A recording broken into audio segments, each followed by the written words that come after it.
বাংলাদেশের বিনোদন অঙ্গনের আলোচিত মুখ মডেল ও অভিনেত্রী শবনম ফারিয়া পা রাখলেন জীবনের এক নতুন অধ্যায়ে। গত শুক্রবার ১৯ সেপ্টেম্বর রাজধানীর নিকটবর্তী মাদানী অ্যাভিনিউর মসজিদ আল মুস্তফায় পারিবারিক পরিসরে সম্পন্ন হল তার বিয়ের আনুষ্ঠানিকতা। উপস্থিত ছিলেন দুই পরিবারের ঘনিষ্ঠজনরা। ফারিয়ার জীবনসঙ্গী তানজিম তৈয়ব রাজশাহীর সন্তান।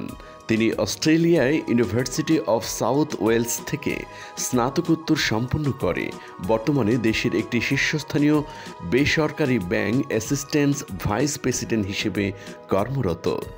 বিয়ের খবর নিশ্চিত করে শবনম ফারিয়া জানান, বিয়ে নিয়ে আমার অনুভূতি বরাবরই জটিল, আতঙ্ক চেয়েও কিছু কম নয়।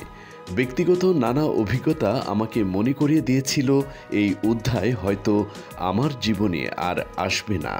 তবে সময় এবং পরিবারের আকস্মিক সিদ্ধান্ত আমাকে নিয়ে এসেছে এই নতুন মোড়ে।